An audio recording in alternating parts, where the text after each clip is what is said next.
I'm very excited this morning to be speaking with Richard Parsons, otherwise known as the Gloucestershire Magician. I've had the pleasure of seeing one of Richard's magic shows, and it was really entertaining, perplexing in the best way. I have no idea how you did any of the tricks that you did, but it was really, really fun. The audience loved it. So, welcome, Richard. Hi, Lucy. Thank you for having me. So, how did you get into magic? I'm fascinated to know this. And when did you realize that it could potentially be a business for you?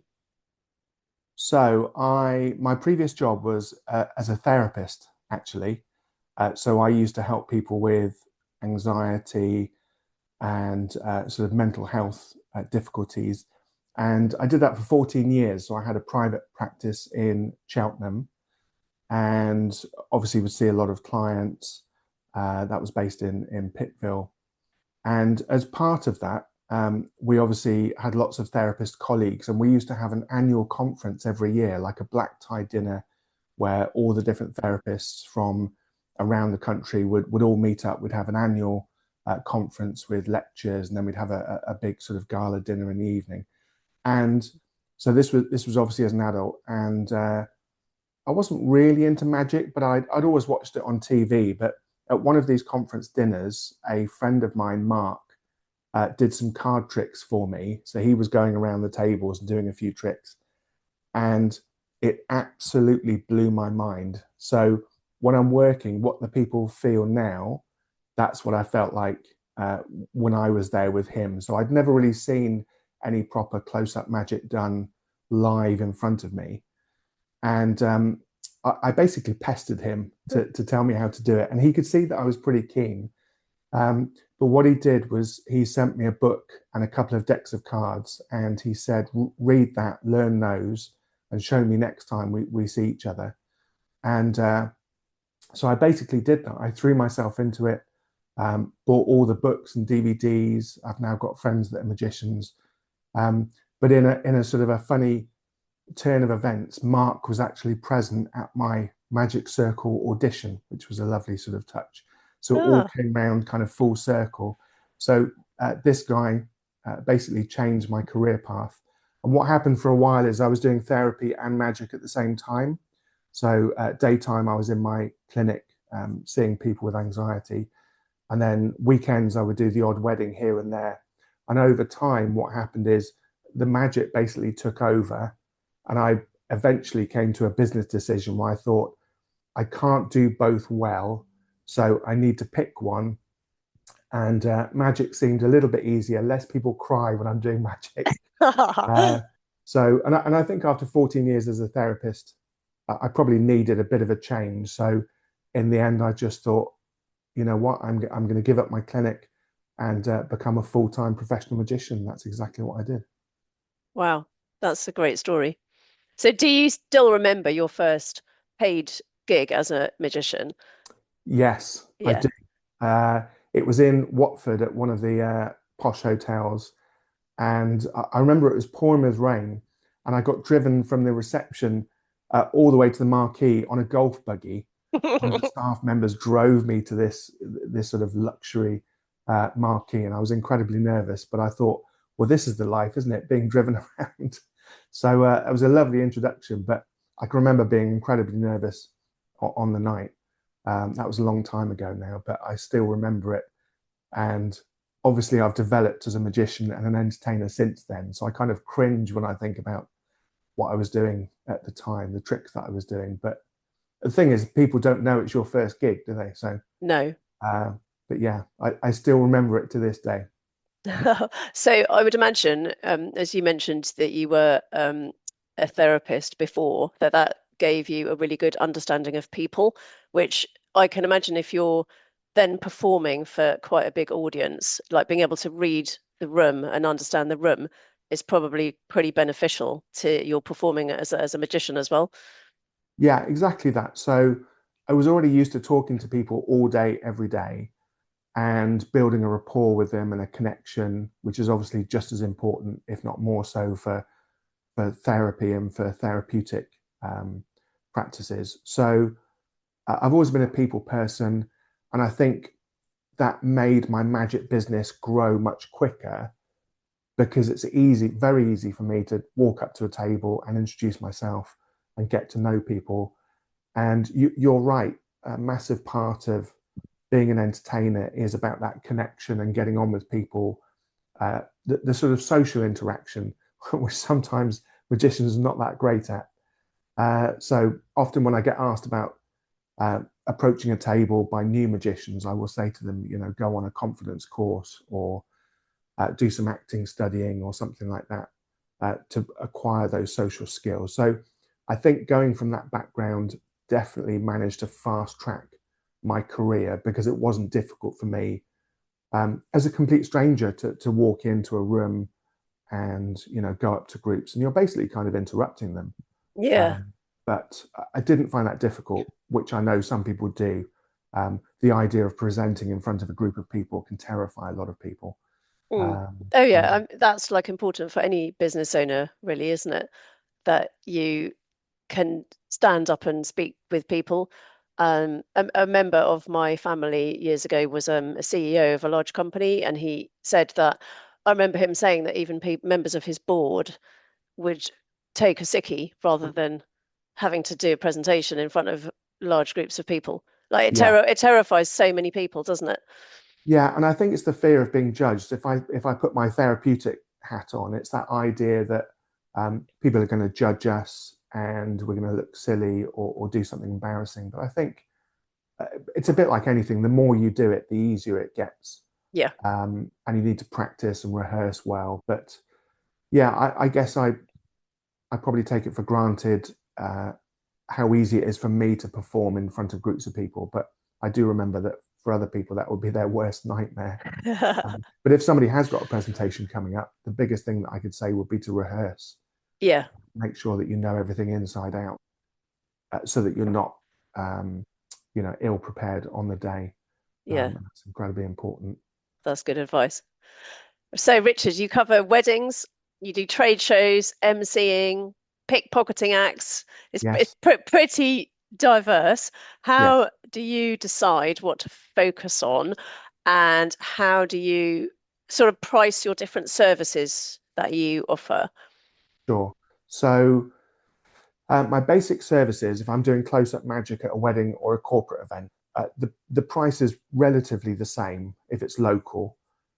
So I don't change my price if it's a wedding or a corporate event locally or a Christmas party.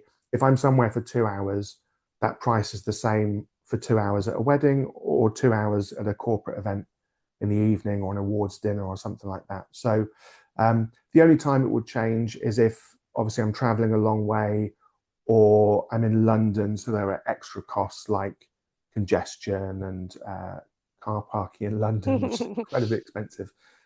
So obviously I do factor that in if I'm traveling quite a long way because I do cover the UK and go abroad sometimes as well.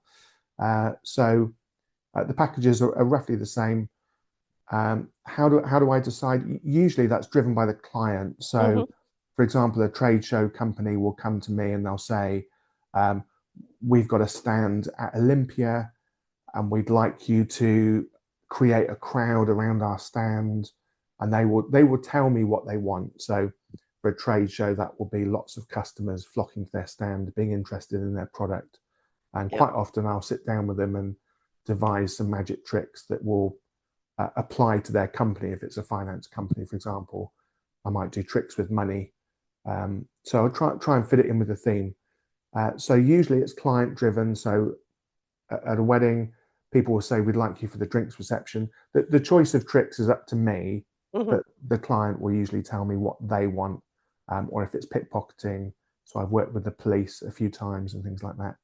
So Wow. yeah, I wait for the inquiry to come in and then I dig deeper to find out what do they need.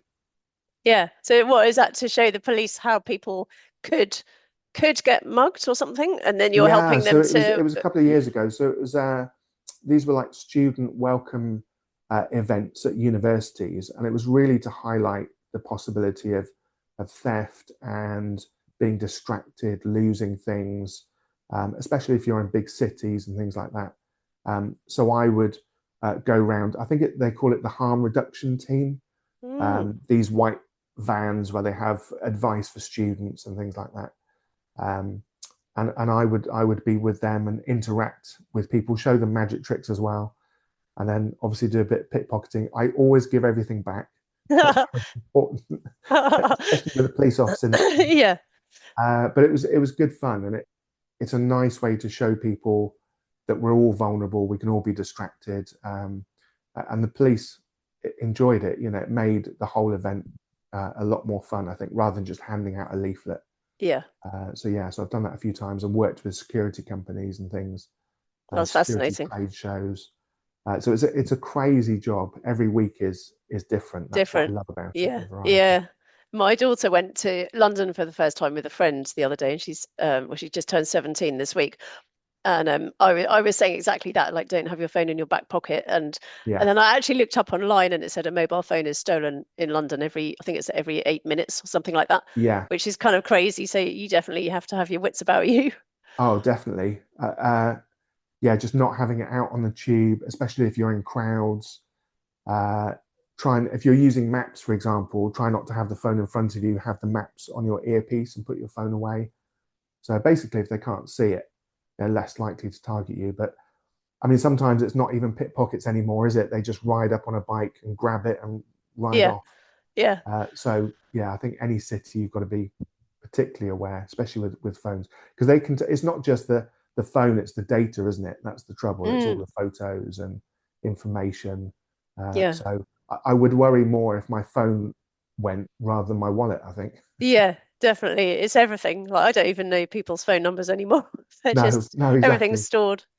So you became a member of the Magic Circle in Yes. 2012. Tell us about that and what did that do for your business? So the Magic Circle is a private members club in London. So its headquarters are behind Euston Station, and it's a beautiful building. There is a museum there, a library.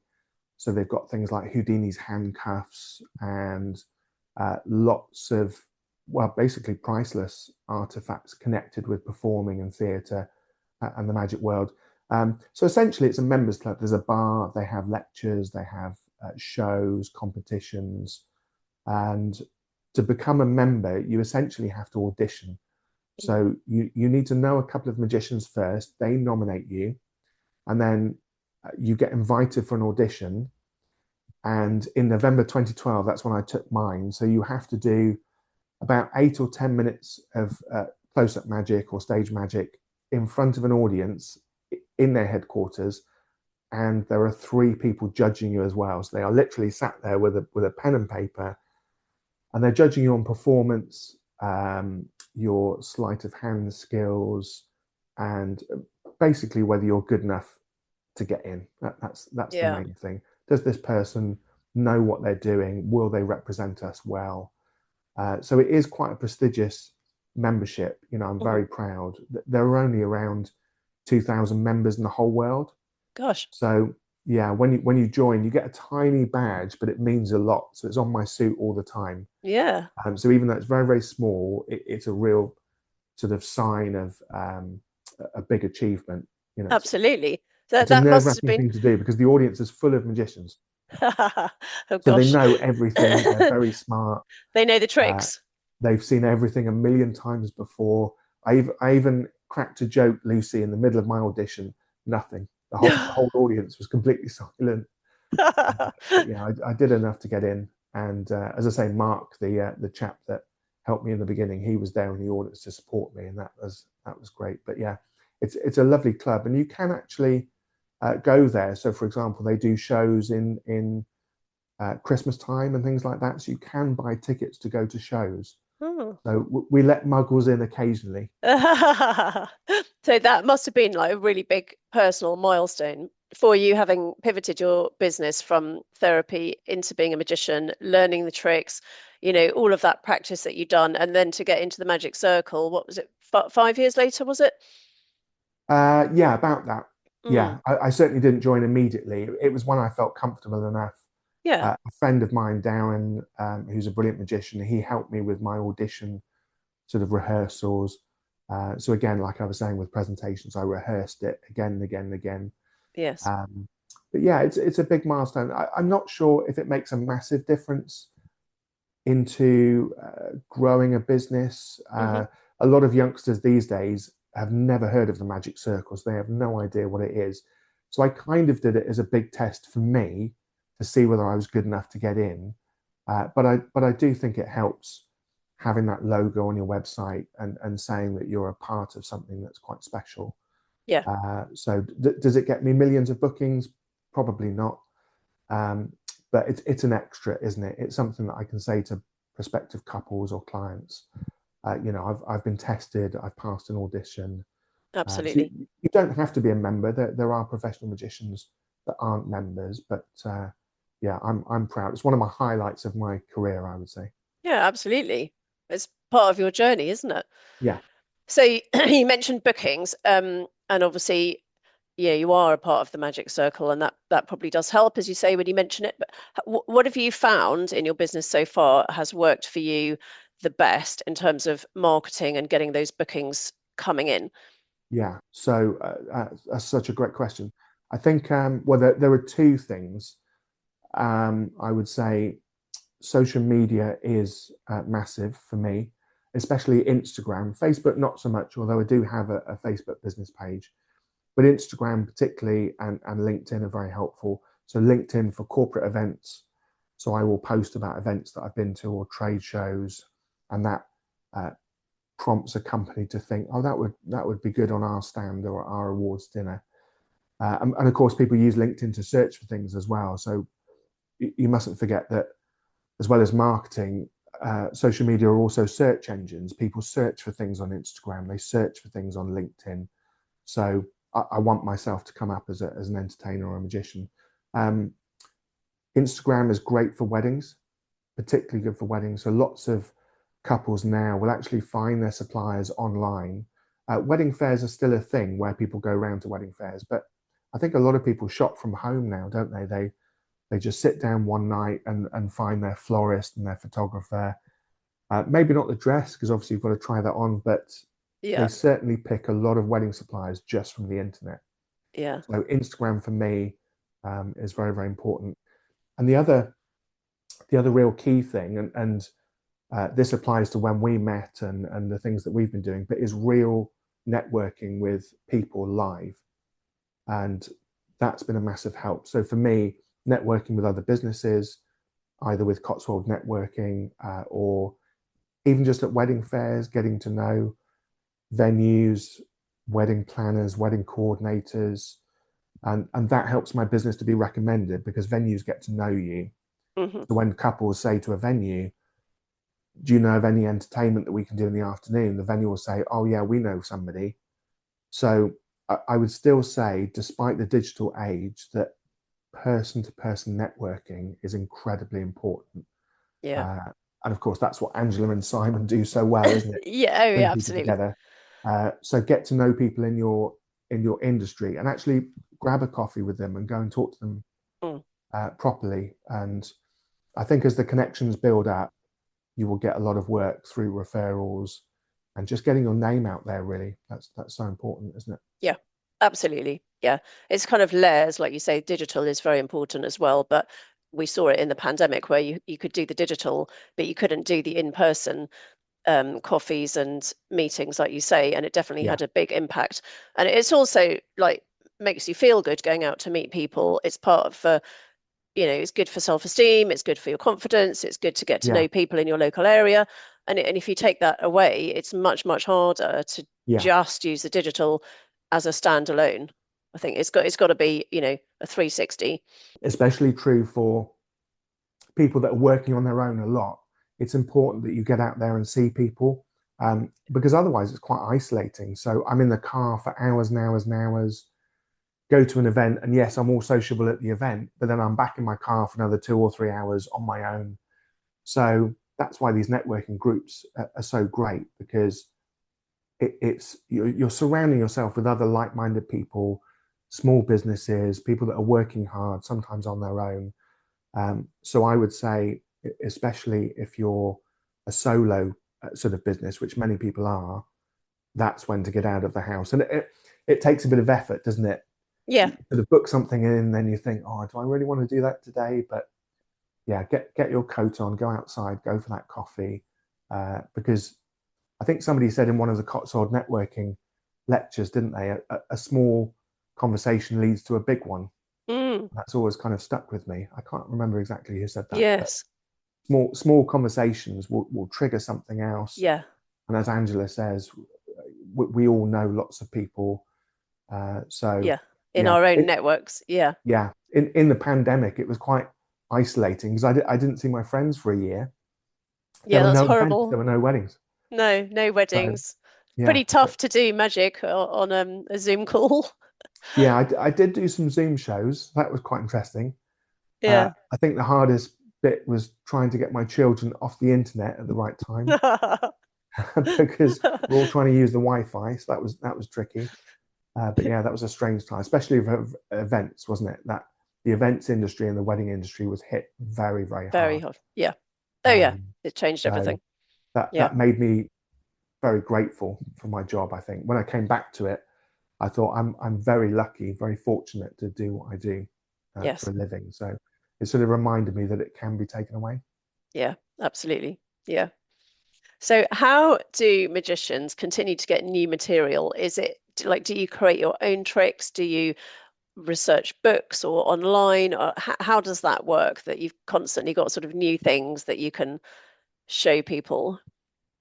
Magicians will um, magicians will often create their own stuff, and there are some very, very creative people that will come along with something that no magician's ever seen before. Having said that, I would say most working magicians, and the people that I know especially, will tend to do things that are tried and tested. Mhm. So for example, the act that I do at weddings, it wouldn't fool Penn and Teller. So if I got on the stage with Penn and Teller for less, the things that I do are kind of commercial enough that they would know how I'm doing it. It's not brand new, if that makes sense. They're my take on classic tricks, classic card tricks, Yeah.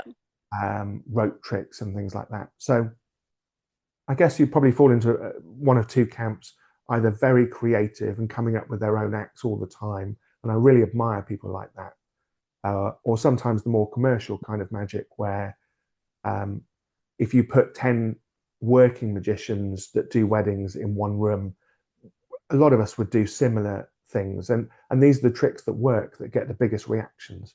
Um, I'm not amazingly creative, so I kind of use my own take on existing tricks, but then rehearse them and make them my own, if that makes sense. Hmm. Yeah. That's a good balance, isn't it? You've got to, as you say, use some of the classic tricks that people probably know and love and maybe expect, but then also layer on your own take on those and maybe bring in Yes. some new items as well. Yes, yeah, you must make it your own. So, for example, if we go to lectures of magicians and conferences and things, so the Magic Circle has a beautiful theatre where they'll invite a magician to come and lecture. So they'll perform to the audience, all magicians, but then they will explain some of the stuff that's going on. Uh, but of course, if you then take that away, you should still work on it yourself. You can't just, it's like a comedian, isn't it? You can't just copy someone else's joke or copy someone else's line. It's not really the done thing. So a lot of magicians do share their stuff, but you should still try and make it your own or your own take on it. Yeah. Especially with the patter, with what you're saying to the audience, that's important, Yeah. I would say. But yeah, we go to lectures where sometimes we get fooled and think, I have no idea how they did it. Excellent. Or magicians will hang around together. I'm always on the phone to my friend Darren and Christian a lot, and we always talk about things. So um, Yeah. even with the networking, that's peer-to-peer networking as well. So Hmm.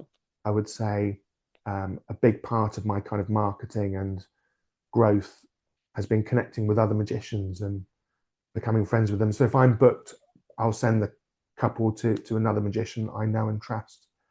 Yeah. So peer-to-peer networking is really important too for growth as a business, particularly a small business. Definitely. Yeah, I'd agree with that. That's certainly important. So I'm sure behind the scenes, aside from actually performing, there's a lot of other elements to running your business. Uh, Yes. how does that work? Are you doing most of that yourself? Obviously, you mentioned the marketing, the sales, the bookings. You've got a very good comprehensive website, so that has to be maintained. All of those other kind of items. Are you doing all of that yourself, or do you have some help with that? How does that work for you? I do all of it myself, except for I've got a brilliant accountant. Hmm. So I do the social media myself, partly because I really enjoy it. So I enjoy creating reels on Instagram. I'm very lucky in the sense that when I'm at a wedding, I've got lots of things to video, lots of reactions with the tricks. If people look at my Instagram, you can see real people, real events, real weddings. So I've got a lot of content, and I'm also friends with photographers. They will often send me their pictures, official photographs from the event as well. So some of my Instagram are the official photos, which the photographer and the couple very kindly share. So um, yeah, it's a case of just doing a bit of everything. I think making sure that you kind of cover all the bases. Yeah. Yeah, it's always tricky, isn't it? Because it's sort of pulling you in different directions in terms of time, which I Yeah, find as well. Like you've got your client work, but then you've got all this other stuff going on in the background yeah. that can't fall apart either. No, so I do all the admin, the booking forms, the emails, and it is time consuming. You're right in the sense that people don't really see that. They think you're only there for 2 hours on the day and it's a couple of card tricks. But of course, there's a whole business machine behind that and all the traveling. So there is a lot of work. I do the website as well, so I know a little bit about HTML, so I can edit my own website. Somebody else did the website for me, but I can edit it and change it around. So I try and do as much of it myself as possible, Yeah, partly to save money, but also, as I say, because I enjoy, especially the social media yeah, side. yeah. Social media Although is I fun. probably use it too much. Well, yeah. I don't know if you can. I mean, it's fun, isn't it? Creating videos and things. Yeah, it is, and it has become a really important part of the business, especially for something public facing like a service. It's almost the content is almost just as important. But I will only film when I've got a spare few minutes. When I'm performing, that's the most important thing. Yeah, So usually, especially at weddings and events, there are times where you're just hanging around or I'm waiting for the speeches to finish or something. So that's when I try and get a bit of content, and other wedding suppliers do the same thing. mhm. Yeah. So my phone is just full of weddings, basically. So, Richard, you won Best Wedding Entertainer at the Cotswold Awards in 2023, I believe. Um, Yes. which is great, a great accolade to achieve. Where do you want to take the business next in the next couple of years? I have always fancied, and I've never done it. I've been on cruises, but I've never actually performed on a cruise. Mm, And uh, I love cruises. When we've had some holidays, we've had a fantastic time with friends. So it is something that I would like to try. Maybe not a long-term contract, because I think there can be a danger if you're away, then a lot of your land work kind of dries up because you're never there, you're never at home. But I do fancy the idea of being on stage for perhaps a week-long cruise or something like that. Um, some of these cruise ships are beautiful and well run, and it's an incredible experience. I think as an entertainer, that's something that, uh, as I say, that I haven't done. Would like to mm. try it. The only other thing that I haven't done that I still have on my bucket list is to perform at the Magic Castle in Hollywood Oh, wow. in the USA. Yeah. So that's their equivalent of the Magic Circle, Huh. and they have guest performers, even international ones like we do. They go over to America, go over to LA, and they will perform. So Brit performers will perform a run of shows, normally for about a week or two, where they're at the Magic Castle every night, and then guests come in and have a meal and then watch the magic. And that's something that, again, I haven't done but would like to, That just for sounds something amazing. completely different, like Yeah, a checkbox. I need to tick. definitely. I've done it. I know people that have done it, and it's an amazing experience. And of course, American audiences are different. They're Yes. quite late night shows as well, some of them. So Mhm. that would be a very cool experience. So you need to get a cruise to America, and that would take care of the traveling because the boat will be traveling That would while be you're perfect, wouldn't performing, it? and then go to the castle. And that will Yeah, pay for my stay in America, yeah. in LA. Sounds Yeah, like a that would plan. be ideal. Yeah, so I've still got things in my career that I want to do, Yeah. and it's just leveling up. Hmm. To go from a close-up magician to a stage magician is not the easiest thing in the world. Uh, People tend to be one or the other, so that's about me developing a stage act and developing something that would work on a Yeah. cruise ship, especially with such a diverse audience, Hmm. because it could be young people to older people on a cruise ship. So the act Yes. has got to be right. Yeah. And then I've got a question, last question, I think, apart from your contact details, which we'll do in a second. But what advice would you give to a young person who is thinking about getting into magic? I would say don't buy loads of stuff, because there are magic shops and things and lots of books and DVDs, and it's very easy to buy the next thing and then the next thing that comes out and spend a lot of money on it. And sometimes these aren't the cheapest things in the world. So I would say pick 2 or 3 tricks that you really enjoy performing and just concentrate on those for like a year. And it sounds odd, but if you do the same trick for a year on different audiences, it will be completely different by the end of that year than it was at the beginning, because you'll have thought of different lines, you'll have thought of different ways of doing it. So you really have to work one trick to be able to develop it and add to it and take bits away. So the mistake that I see some people making, particularly when they're kind of new to the industry, is just too much stuff. Uh, you could kind of do a whole career on 5 tricks, really. It's possible. It's possible. Yeah. So more isn't necessarily better. And I would say cut the routines down, pick 2 or 3 things. And then they could also be different to other magicians. So, for example, I do things that Darren doesn't, my friend Darren, but then he does things that I don't do. He's brilliant on stage.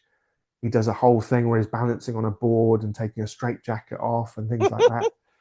He's crazy and brilliant. So pick the things that you like. Yeah. So even if somebody else isn't doing it, like rope magic, I don't do coin magic, for example, very much, but a lot of people do and they love it. Hmm. So that would be my advice to someone who's into magic but just kind of starting out: is stay with just a few routines and really work them before you even think about buying anything else or buying another book. Because, Yeah. like any hobby, it's very easy to spend money on it. Oh, yeah. That's really good advice. Thank you. Yeah, I think that's really good advice. You could do it with any business. You can get drawn into, oh, I need this, I need that, oh, I need the latest book, etc. Yeah, Yeah. yeah, and it's easy, and we get marketed too, don't we? Do this course, this offer, emails every day, social media offers every day, and it's very easy, I think, especially with a small business, to spend a lot of money, Mm. and that's not necessarily the best way to go about it. I think you should spend wisely, and of course, further development and courses and things like that are really important. But in the beginning, especially when you don't have the funds, I would keep it small. Um, and you could be, for example, you could be a really, really good performer just doing 3 or 4 tricks, but doing them absolutely brilliantly. Mm. And as I say, they will change over time. So that's the kind of advice Yeah, that I would give, I think. very good Um, advice. try not to keep just searching for the next thing and searching for the next thing, and then focus on what you can do well and just really dig deep Yeah. with that. Good advice. Thank you. So how can people get hold of you, Richard? So my website is gloucestershireMagician.co.uk. So that's all one word, gloucestershireMagician.co.uk. And my Instagram is at Gloss Magician. So Hmm. GLOS Magician. Gloss short for Gloucestershire. And LinkedIn, they can just search for my name on LinkedIn. I'm on there as well. So messages are welcome. If there's any magicians watching, get in touch. Yeah. Small businesses. Fantastic. Well, Yeah. I've really enjoyed our chat, and thank you for letting me into the world of magic, which is something I don't know much about, but it's absolutely fascinating. Some of the world, not too much. Yeah, We yeah, can't not too spill the much. secrets. No, no, of course not. And I hope I get to see you perform again. And thank you so much, Richard. I've really enjoyed our conversation. Oh, thank you so much for having me, Lucy. It's been brilliant. Great fun. You're Thank you ever so much. welcome. Thank you.